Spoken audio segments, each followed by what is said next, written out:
이번 시간에는 확률의 정의를 중심으로 해서 원리중심 학습 전략의 예를 들어보겠습니다. 어떤 원리중심 학습을 하는 학생을 상정을 하고 그 학생이 어떻게 학습을 해 나가는지를 따라가 보겠습니다. 원리중심 학습을 간단하게 얘기를 하면 원리를 반복해서 충분히 학습을 하되 다양한 관점에서 학습을 하는 거다. 이렇게 이해하시면 되겠습니다. 좀 더 자세한 내용은 책을 참조하시기 바랍니다. 보통 확률의 정의를 배우기 전에 학생들은 경우의 수와 순열 조합 이런 것들을 배웁니다. 여기서는 이제 필요한 것만 써놨습니다. 경우의 수하고 조합, 조합의 수. 이거는 이제 여러분들이 알고 있다고 가정을 하겠습니다. 그리고 확률에 대해서 배우고 이 확률을 수학적으로 표현하는 수학적 확률에 대해서 배웁니다. 수학적 확률의 정의는 보통 이렇게 생겼죠. 어떤 표본 공간 S인 시행에서 각 결과가 일어날 가능성이 모두 같은 정도로 기대될 때 사건 A가 일어날 수학적 확률은 얘다. 이런 식으로 정의가 되어 있습니다. 그런데 이 정의를 처음 보고 이해하는 학생은 거의 없습니다. 저는 한 번도 본 적이 없고 반대로 공부를 꽤 잘하는 학생들 중에서 상당수의 학생이 이 정의를 제대로 이해하지 못하고 있는 건 많이 봤습니다. 수학 1등급을 곧잘 맞는 학생들도 이 정의에 대해서 제대로 이해하고 있지 못한 경우를 많이 본 거죠. 여기서 특히 이해가 가지 않는 것은 이런 말들인 거죠. 각 결과, 이 결과가 뭘 뜻하는지를 잘 모르는 거고, 여기서 일어날 가능성이란 말도 좀 애매하죠. 이 확률이란 말이 있는데 여기에 이 가능성이란 말은 두 개가 어떤 차이가 있는지 이것도 잘 모르는 거죠. 여기 기대란 말도 있습니다. 이 기대하고 가능성하고 확률하고 도대체 어떤 차이가 있는 건지 그걸 잘 구별을 못하는 거죠. 그 이외에는 충분히 이해할 수 있습니다. 원리중심 학습을 할 때 오해하는 것 중에 하나가 원리를 이해할 때까지 파고들어야 된다. 이런 생각들인데 사실은 원리는 보통 한 번에 이해가 되지 않기 때문에 문제를 먼저 풀고 다시 원리로 돌아오는 게 굉장히 좋은 방법 중에 하나입니다. 그래서 원리중심 학습을 하는 학생인데 확률의 정의를 제대로 이해하지 못했고 문제로 넘어왔을 때를 가정해 보겠습니다. 보통 확률의 정의를 배운 다음에 처음 만나는 문제가 이런 형태입니다. 주머니 속에 흰 공 2개하고 검 공 하나가 있다. 여기서 공 하나를 꺼냈을 때 흰 공이 뽑힐 확률은 얼마냐? 이런 문제인 거죠. 표준적인 풀이법은 이렇습니다. 3개의 공 중에서 하나의 공을 꺼내는 경우의 수는 3C1이다. 3. 흰 공이 뽑히는 경우의 수는 2개니까 2C1이다. 2. 그래서 구하는 확률은 이거의 b인 3분의 2다. 이런 거죠. 이 풀이를 이해 못한다고 생각하는 학생은 거의 없죠. 근데 확실한 거는 원리중심 학습을 하지 않은 학생들, 원리중심 안 하는 학생들 대부분은 이 풀이를 제대로 이해하고 있지 못합니다. 제가 만약에 그럴 일은 없겠지만 어떤 명문대에서 수리논술 면접을 한다. 그러면 저는 이 문제 낼 겁니다. 보통 이제 명문대에서는 사교육에 거품을 걷어내고 그 학생의 어떤 진정한 원석의 모습 이런 거를 보고 싶어 하거든요. 그 학생의 진정한 역량. 그런데 이런 문제처럼 좋은 문제가 없습니다. 이런 거 판별하는 데 있어서. 이 문제 주고 만약에 이제 이런 식으로 문제를 풀었다. 그러면 거기서부터 질문 한두 개 정도 더 던져보면 그 학생이 얼마나 치열하게 고민을 했는지 그 학습에 대한 자세를 파악할 수 있는 거죠. 그 질문의 내용은 이제 우리가 앞으로 다룰 내용입니다. 원리 중심 학습을 하지 않은 학생들은 확률의 정의를 보게 되면 포커스를 맞추는 게 이제 그 산식이죠. 그래서 어떤 시행의 확률은 경우의 수의 비인 거죠. 그래서 이 풀이가 이제 눈에 확 들어오죠. 경우의 수의 비니까 이렇게 구하면 되겠구나. 근데 이제 원리 중심 학습을 하는 학생들은 이제 이 문제를 보고 나서 이제 굉장히 혼란스러워할 확률이 높은 거죠. 처음에는 그냥 넘어갈 수 있습니다. 그러나 반드시 시간이 많이 지나지 않고 다시 반드시 이 문제로 돌아오게 돼 있습니다. 뭐가 좀 이상하거든요. 뭐가 이상한가요? 이 경우의 수라는 표현인 거죠. 경우의 수를 구할 때 가장 중요한 거는 뭐였습니까?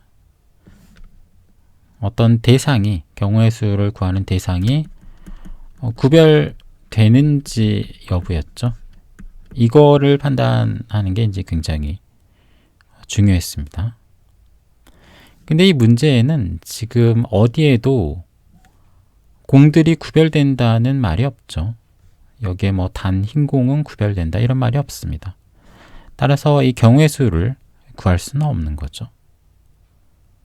즉, 이 풀이는 언제만 맞는 풀이냐면 흰 공이 구별될 때만, 그때만 이제 옳은 풀이인 거죠. 그래서 왜 이렇게 푸냐 하고 이제 주변에 일단 물어봅니다. 주변에 물어보면 보통 어떻게 답변을 하냐면 원래 확률 문제 풀 때는 이 구별된다는 말이 없어도 구별되는 걸로 가정하고 풀면 돼. 이런 식으로 얘기를 하는 거죠. 근데 이게 말이 안 되지 않습니까? 원래 그런 거다. 이건 뭐 어떤 관습이 그렇다 이런 얘기인데 수학이 어떻게 관습으로 설명이 되겠습니까? 관습으로 설명된 학문이 아닌 거죠. 마치 누가 물어보면 이렇게 대답하면 된다 이제 이런 식으로 얘기를 하는데 아까 제가 수리논술 면접 얘기를 드렸죠. 만약에 그 면접관이 이 문제를 주고 나서 여기에는 공이 구별된다는 말이 없는데 왜 이렇게 풀었어요? 이렇게 물어봤을 때 답변 이런 식으로 하실 건가요? 원래 확률 문제 풀 때는 구별되는 걸로 풀면 됩니다. 면접관님 이렇게 하시게 되면 이제 그 면접에서는 붙을 확률이 거의 0에 수렴하는 거죠. 이 원리 중심 학습을 하는 학생들은 이제 이런 말 듣고 그런가 보다 하고 넘어가지 않습니다. 이 문제를 최대한 엄밀하게 다시 풀어보는 거죠. 이 문제는 지금 공들이 구별된다 안 된다 이런 말이 없죠. 특히 이제 우리는 이제 흰 공에만 포커스를 맞추면 되겠습니다. 검은 공 하나밖에 없으니까 얘는 뭐 구별되는지 여부가 의미가 없는 거죠. 그래서 첫 번째, 흰 공이 구별될 때 이렇게 놓고 풀어야겠죠. 이거는 이제 얘랑 똑같은 풀이입니다. 그래서 이제 3분의 2가 나오는 거죠. 두 번째, 흰 공이 구별되지 않을 때 이렇게 놓고 문제를 풀어야겠습니다. 이때는 흰 공이 뽑히는 경우의 수는 얼마입니까? 한 가지입니다. 흰 공 2개 있다고 경우의 수 2가지라고 하시면 안 됩니다. 얘는 구별되지 않기 때문에 흰 공이 뽑히는 경우의 수는 하나입니다. 검은 공이 뽑히는 경우의 수는 얼마입니까? 얘도 하나죠. 그래서 이 확률을 경우의 수의 비로 놓고 문제를 풀게 되면 이제 2분의 1이 나오는 거죠. 일단 2가지 점에서 이상하죠. 첫 번째는 풀이 방법에 따라서 이 확률이 다르게 나온 게 이상하고, 두 번째는 이 풀이가 좀 이상하죠. 상식적으로 생각해서 흰 공 2개고 검은 공 하나인데 흰 공 뽑힐 확률은 당연히 3분의 2지 어떻게 2분의 1이 되겠습니까? 이 풀이는 뭐가 잘못된 거죠. 그거를 논리적으로 명쾌하게 해석을 하는 게 원리 중심 학습하는 학생의 자세인 거죠. 그러면 이 학생의 이 풀이는 어디가 잘못됐을까요? 그걸 해결하기 위해서 이제 다시 원리로 돌아가는 거죠. 여기서 이제 수학적 확률의 정의로 돌아갑니다. 그래서 정의를 다시 한번 살펴봅니다. 이 문제를 계기로 다시 정의를 이해를 해보려고 하는 거죠. 그래서 아까 애매했던 것들이 뭐였습니까? 어떤 각 결과란 말이 애매했고, 가능성이란 말이 애매했고, 기대란 말이 애매했죠. 그래서 이거를 파고들기 시작하는 거죠. 그래서 이제 이 학생이 똑똑하다면 혼자서 깨달을 수도 있는 거고, 아니면 주변에 도움을 줄 사람을 찾았다면 그 사람으로부터 어떤 도움을 받을 수도 있을 겁니다. 그래서 어떤 것을 알게 되냐면, 여기서 말하는 결과라는 게 경우의 수의 각 가지수 얘를 의미를 하는 거고, 가능성, 기대 이런 건 모두 확률이랑 같다는 거를 알게 됩니다. 그리고 이제 이 풀이가 왜 틀렸는지를 다시 생각을 해보는 거죠. 여기에서는 각 결과에 해당하는 게 흰 공이 나오는 경우의 수하고 검은 공이 나오는 경우의 수인 거죠. 근데 흰 공이 나올 확률이 검은 공이 나올 확률하고 같을 때만 확률을 이렇게 구할 수가 있는 건데, 지금 여기서 보게 되면 흰 공의 개수하고 검은 공의 개수가 다르죠. 그러니까 흰 공이 나올 확률하고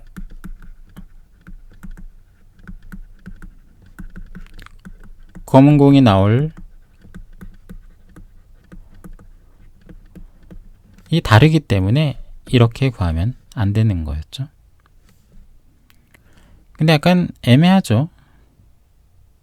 분명 나는 흰 공이 나올 확률을 구해야 되는데 이 풀이 과정에서 흰 공이 나올 확률을 알아야 되는 것처럼 보이지 않습니까? 근데 이제 엄밀히 얘기를 하면 흰 공이 나올 확률을 알아야 되는 게 아니고, 흰 공이 나올 확률하고 검은 공이 나올 확률하고 같은지 다른지만 판단을 하면 되는 겁니다. 그래서 순환 오류처럼 보이지만 이제 순환 오류는 아닌 그런 상황입니다. 확률의 정의가 약간 재규적으로 되어 있는 거죠. 그래서 여기다가 진짜로 명쾌하게 하려면 확률이란 말을 써야 되는데, 확률을 정의할 때 확률이란 말을 쓰기가 좀 애매하니까 정의가 약간 더 애매해진 거죠, 사실은. 이상한 말들을 갖다가 썼지 않습니까? 그러면 이 첫 번째 경우도 정의에 맞춰서 한번 생각을 다시 해보겠습니다. 그러니까 어떤 주머니에 흰 공 두 개가 구별이 되어 있는 거죠. 1, 2로 구별이 된다고 합시다. 얘는 이제 검은 공입니다. 그러면 흰 공 1번이 뽑힐 확률하고 흰 공 2번이 뽑힐 확률하고 검은 공이 뽑힐 확률은 같습니까? 같습니다. 왜 같습니까? 여기 임의로라는 조건이 있기 때문입니다. 그러니까 이 사실 임의로라는 조건이 없으면 이 문제를 풀 수가 없는 거죠. 역으로 여러분들이 원리중심 학습을 하지 않게 되면 이 임의로라는 조건이 왜 중요한지를 모릅니다. 이거 뭐 확률 문제마다 임의로란 말이 들어있는데 이거 뭐 왜 들어있는 거야? 이렇게 생각을 하기 쉬운 거죠. 사실은 이제 얘가 이 수학적 확률을 적용할 수 있게 해주는 핵심적인 조건인 거죠. 그래서 모두 같은 정도로 기대가 되니까 이 표준 풀이처럼 경우의 수의 비로 문제를 해결하면 되는 거죠. 그런데 여전히 얘는 이 경우는 이제 풀지 못하고 있는 거죠. 얘는 이제 엄밀하게 풀면 이 값이 나온다는 걸 확인할 수 있었는데 얘는 이제 확인을 못하고 있습니다. 그래서 얘를 해결을 하기 위해서 이제 고민을 좀 더 해야 되는 거죠. 그러다가 본인이 똑똑하다면 혼자서 깨닫겠지만 그렇지 않다면 주변의 도움을 또 얻어서 어떤 하나를 깨닫게 됩니다. 뭘 깨닫냐면 공에 번호 좀 써 넣어도 확률이 달라지진 않는 거 아니야? 이런 생각을 하게 된 거죠. 왜냐면 여러분들이 이제 로또를 산 다음에 로또 아시죠? 로또 사면 아마 번호가 이렇게 나올 겁니다. 저는 이제 로또를 안 사봐서 잘 모르겠는데 근데 여기다가 어떤 뭐 하트 같은 거 이렇게 그려놓는다고 해서 로또 당첨 확률이 달라지거나 뭐 그러지 않죠.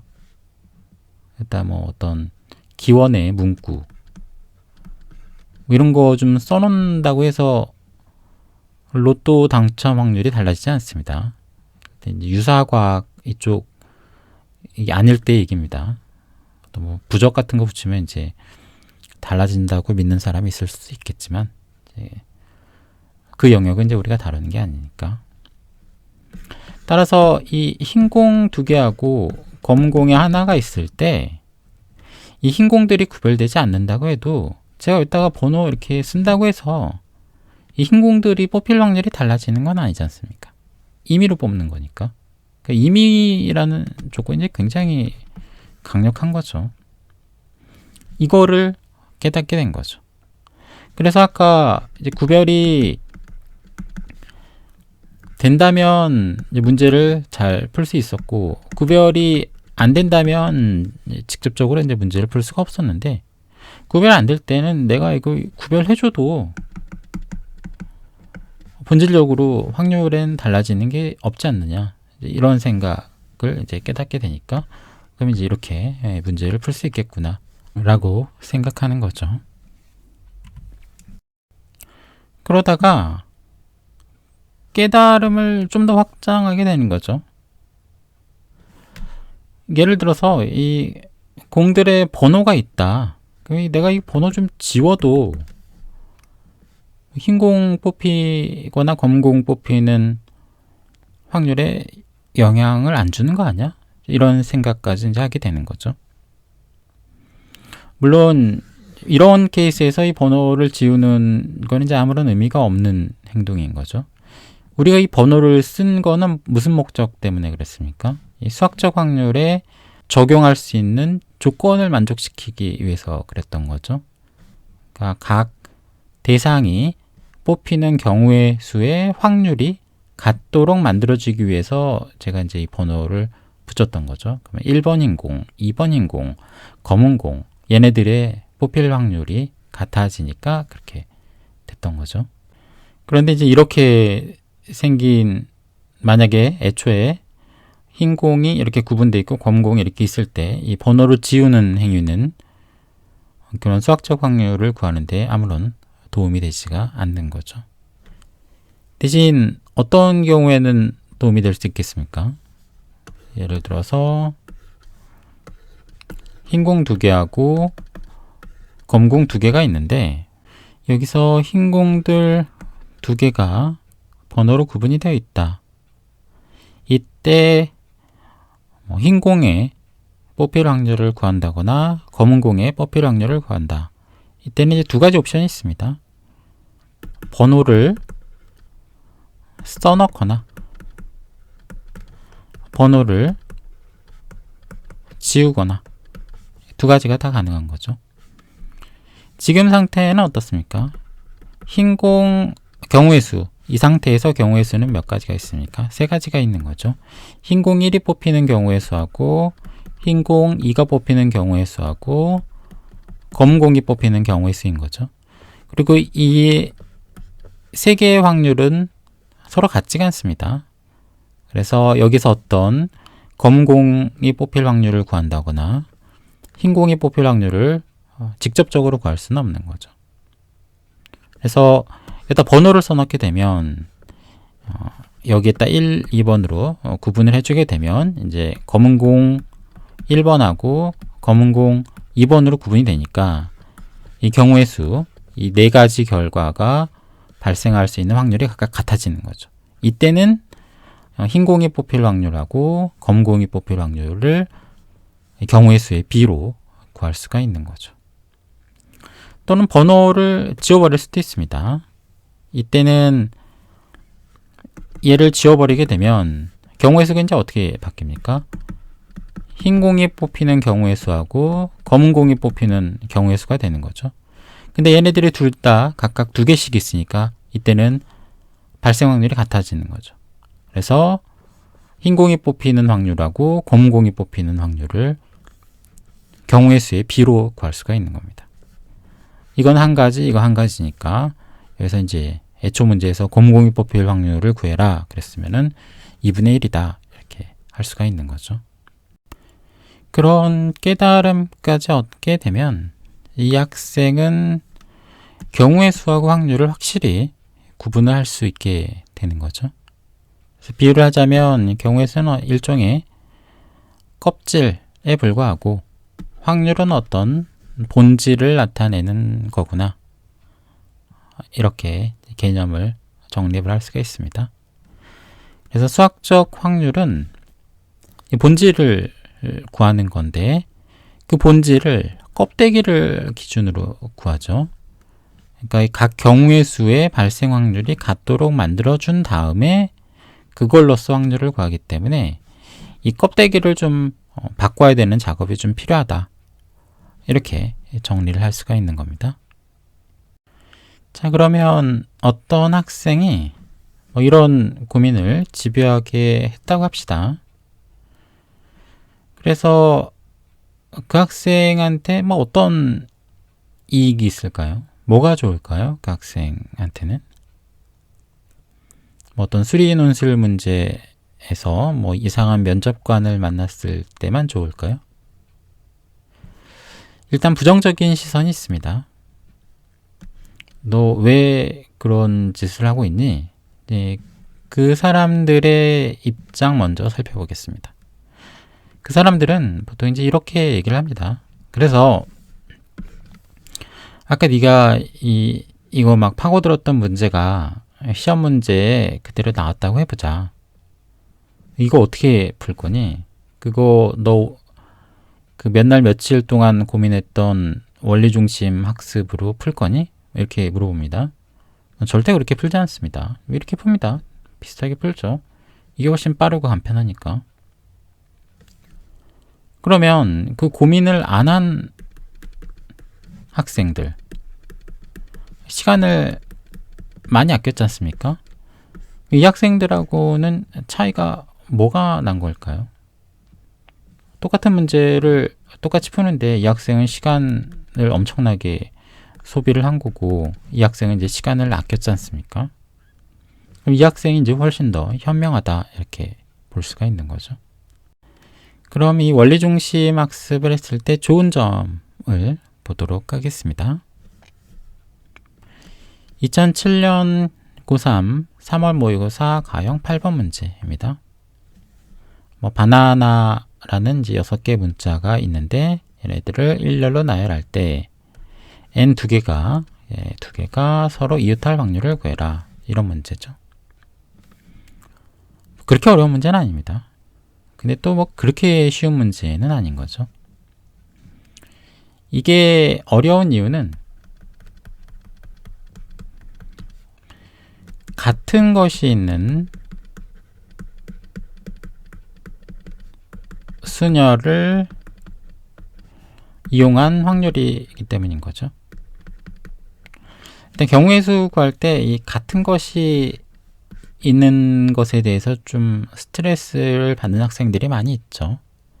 그래서 그렇게 어렵진 않지만 그나마 어려운 이유를 찾자면 이 같은 것이 있기 때문에 그런 거죠. 표준 풀이법 그렇게 어렵지 않죠. 여러분들이 보시면 쉽게 하실 수 있을 겁니다. 원리 중심 학습을 한 학생들은 이 문제를 다르게 바꿔서 풀 수가 있습니다. 예를 들어서 이제 이 문제를 이렇게 변형을 하는 거죠. 이 바나나에서 같은 것들을 다 구분을 해버린 겁니다. 임의로. n 두 개를 n1, n2로, a 세 개를 a1, a2, a3로 이렇게 구분을 해버립니다. 이 문제가 그나마 어려운 이유가 뭐였습니까? 같은 것이 있기 때문에 그랬죠. 근데 원리중심 학습을 하게 되면 뭘 알고 있습니까? 어떤 공에 낙서를 해도 된다는 걸 알고 있죠. 그러니까 여기다 공에 낙서하는 것처럼 낙서를 좀 한 거죠. 그래서 얘네들을 구분을 한 겁니다. A들도 구분하고 N들도 구분하고. 그래서 이 같은 것이 없어져 버린 거죠. 변형한 문제에서는.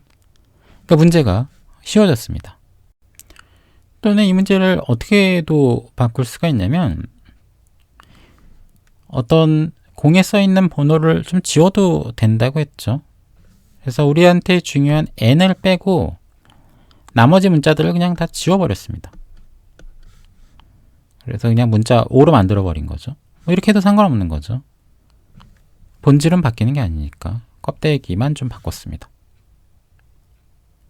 근데 이 문제는 보면 다시 또 뭘로 바꿀 수가 있냐면 그냥 이 5들을 그냥 벤치로 생각을 하게 되면 6개의 빈자리가 있는 벤치에 쌍둥이 둘이 앉는 경우의 수 문제하고 똑같아지는 거죠. 그래서 문제를 이렇게 바꿔서 풀 수가 있는 거죠. 그러면 이제 이렇게 문제를 바꿔서 푸는 게 어떤 의미가 있습니까? 단순한 호기심? 이런 거 아닙니다. 이렇게 문제를 바꿔서 풀게 되면 책에 이제 자세한 내용이 있지만 요약해서 말씀을 드리면 이겁니다. 이 바꾸는 것의 중심이 됐던 건 이제 원리인 거죠. 원리를 중심으로 바꿨습니다.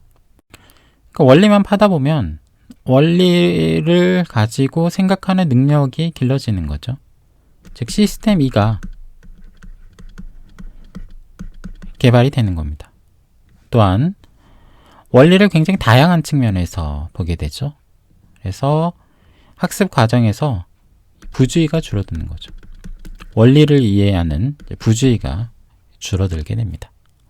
또한 원리를 중심으로 해서 문제를 굉장히 단순화해 나가고 있는 거죠. 그러니까 사실은 굉장히 단순한 문제를 어떻게 복잡하게 만들 수가 있는가, 이 과정을 이제 적나라하게 관찰할 수가 있는 거죠. 그 과정을 통해서 뭐가 길러지냐면 수학의 직관이 길러집니다. 그래서 시스템 1이 길러지는 거죠.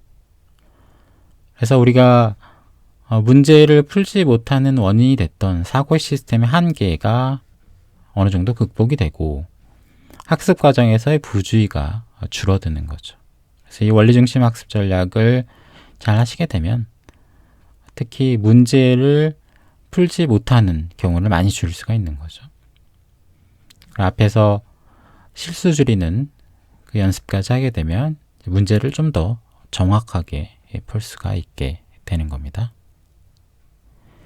제가 드렸던 예, 이거는 우리 책에 있는 한 가지 예에 불과하고 책에 또 몇 가지 예가 더 있으니까 그거를 좀 더 참조하시면은 원리 중심 학습 전략의 효과에 대해서 잘 아시게 될 것이라고 생각합니다.